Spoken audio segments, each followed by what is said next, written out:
another episode of Commercial Property Roadshow. You're here with Helen Tarrant, and today I'm actually going to have a really candid conversation with you about building massive wealth and getting rich on real estate investment. Now, you might choose to do that through commercial, you might choose to do that through residential, but the best way for you to do it is actually combining residential with commercial. And how does that work? Is firstly, residential property is about growth, right? But the fundamental mistake most investors make is that they try to change the nature of the property system. There's no point trying to change the nature of a property system where for thousands or hundreds of years at least, it has been set for growth. Now, we know since the 1950s or the early 1900s, now residential property doubles every 10 years. So you bought something 500,000, 10 years later it's worth $1 million at least, right? There might be booms and busts throughout that time, but most of the time that holds true. Now, the thing is, when the property is a growth property, it's not going to give you cash flow. But all the investors try to make it a cash flow property. So what do? They add granny flats, they try to paint it, they do extensions, they try to do rooming houses, and eventually they end up with $50, $100, maybe $200 in pocket, and they put heaps of capital in there,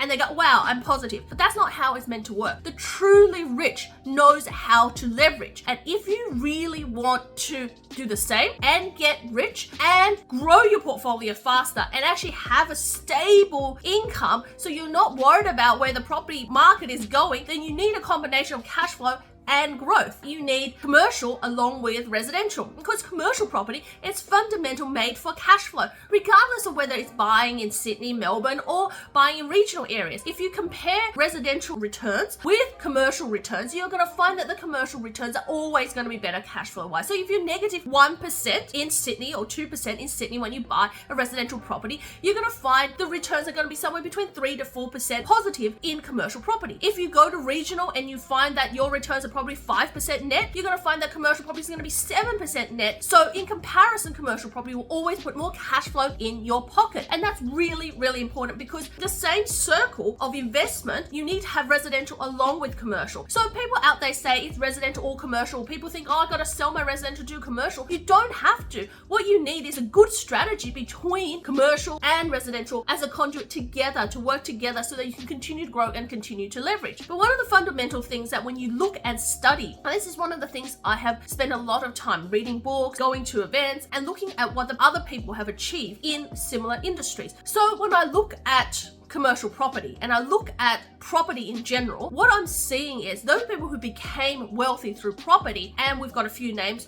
the Frank Loeys of this world. Now, what does Frank Lowy famous for? Building Westfield. What is Westfield? A massive building where it just happened to house commercial tenants. One of the big fundamental things Frank Lowy did was he created a destination place where it's a giant building where there is entertainment, where there's food, there is shopping, and there's education, and everything you can think of under that one roof, right? What he did was take a massive building and divide it up into tiny little spaces and then rent them out to everyday business owners. So while Westfield might be a national brand, those tenants that are in Westfield, a lot of them aren't. Your nail bars or hairdressing salons, some of the eateries at the food court, even some of the little shops that's along there that sell knickknacks and also maybe educational products or even clothing, they are not brand name tenants, right? They're not always going to be a Kmart or a Coles or Woolies, right? So this is a lesson for us if you want to get rich, to think about it. It's to think about the strategies behind investing. If you truly want to be wealthy and actually have a portfolio you can rely on to go into retirement, then you need to have a strategy behind you. And that's about building cash flow, growth, and uplift into your portfolio, and also working it through with the market at the moment and going to different markets that have diversification. Now, that might sound complicated, but one other thing I want to mention to you is think about McDonald's. McDonald's, the Golden Arch, is one of the most recognized brands in the world. And often people say that McDonald's is not in the industry of food, but they are in the industry of real estate. So McDonald's is a real estate business. However, what McDonald's is in commercial real estate. This is very, very important, is that they're in commercial real estate and not residential real estate. And then when we look to the Jerry Harveys of the world who created Harvey Norman, the Dick Smith that used to have Dick Smith but now have a lot of other things he owns. When we look at those people, even the guy who created Meriton, and Meriton might be service departments, but again, they have commercial precincts where they're doing shops and restaurants and destinations, right? Even though it's not their core, but they still do it because that's what brings the traffic in. So when you look look at some of our most famous people, or the wealthy, or the people that reach the rich list, apart from minerals and resources, they're in real estate, but most of them are in commercial real estate. And if that's not a hint to you to also join the elite, it is about time for you to consider it, because in the past, historically, commercial property has been for the elite, has been for people who are well educated, who can read contracts with leases, long holding powers. The barristers, the solicitors, the accountants, the CEOs, CFOs of large corporations are buying commercial property because they know that that is going to give them the cash flow they need to retire. And mums and dads like you out there watching this video is not investing in commercial property because you don't know how. And then I came along in 2016, and this is where I want to share with you is that I've got a defined system that I call the Unikorn system, and in it, it's about firstly growth and cash flow, the two things interplaying. If you already have growth in your portfolio through your residential, then you need to focus on cash flow. That may be going to a fringe or a regional area to get that cash flow. On top of that, it may be that you will be able to expand on that portfolio by doing some cosmetic renovations or uplifts. Potentially, you could be looking at properties that are maybe under rented for, 20-30%, that over the next couple of years, you can bring up that rent. And once you bring up that rent, you can then capitalize on the growth on the back end of that property. So there's multiple ways to create miniature uplifts that can allow you to access more equity in your commercial property and also build up that cash flow level. And that's what fundamentally I teach as part of my education system, as part of our buyer's agency. So one of the next steps for you, if you're really interested, is to book in a strategy call. There's a link below regarding that strategy call, but also to join our community, find out more about our webinars,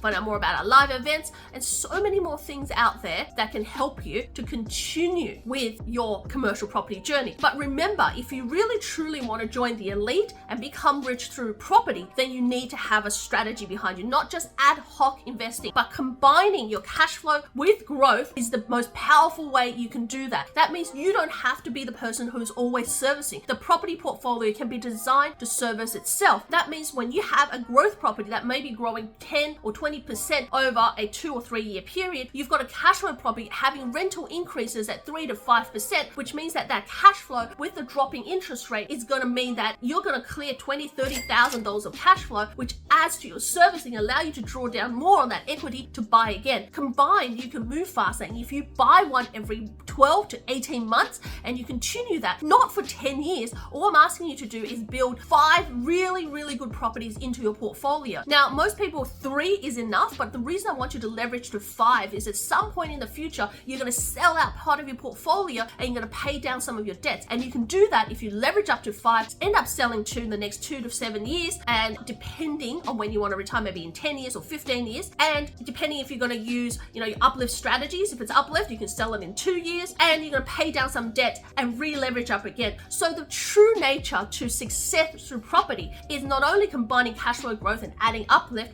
but also being able to leverage, being able to tweak and maintain that property so that it achieves its maximum value, and then consolidating and going again, right? I know you can achieve that through commercial real estate, but all you have to do is find a pathway and a blueprint and work out what it is that you actually need to know. So on that note, click the link, book in for a strategy session, and we can show you how that applies to you. Hopefully this has been really inspiring for you, this video, and you love it. And if you do, click the link, subscribe, and I'll see you in the next video.